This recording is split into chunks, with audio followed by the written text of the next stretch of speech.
On va passer à l'œil. Alors, on va faire la structure du crâne, c'est-à-dire l'arcade sourcilière, le nez, l'os du nez et la pommette.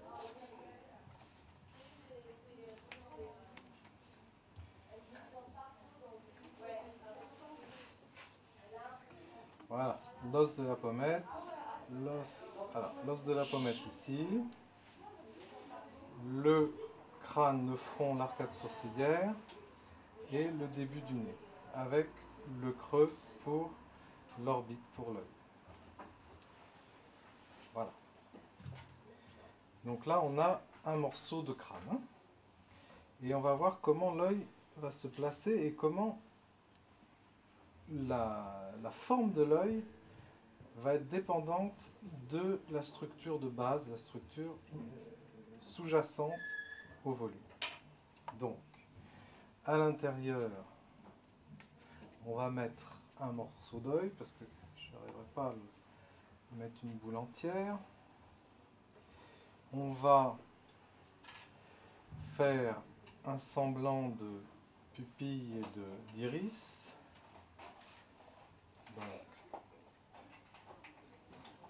voilà l'iris et on va faire une pupille. Ça, je le glisse à l'intérieur de l'œil, enfin de l'orbite plutôt. Et maintenant, il va rester à faire la même opération que pour la bouche, à mettre du muscle par-dessus. Donc, on va faire une plaque qui va nous servir à faire le muscle. Et je vais inciser tout droit, donc sans forme au préalable, juste la commissure de l'œil et j'incise la paupière. Et je vais poser donc cette forme parfaitement droite sur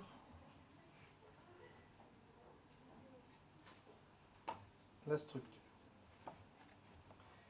Donc j'ouvre un peu pour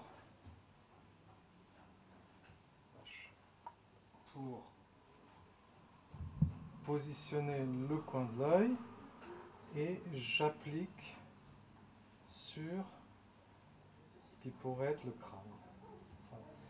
Et donc en ouvrant, voilà, on va se retrouver avec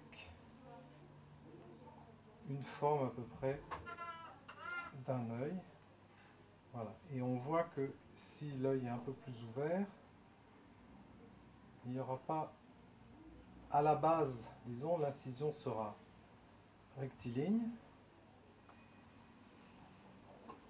Et ce qui va donner la forme en amande de l'œil, ça va être le fait qu'elle est posée sur la boule du globe oculaire, que les paupières vont avoir leur forme parce qu'elles touchent l'ossature de la pommette, l'ossature de l'arcade sourcilière, et que l'intersection entre l'ossature de l'arcade et la boule va nous créer la forme de l'œil. Voilà, donc ça sert à ça sert à comprendre comment ça fonctionne dans la nature.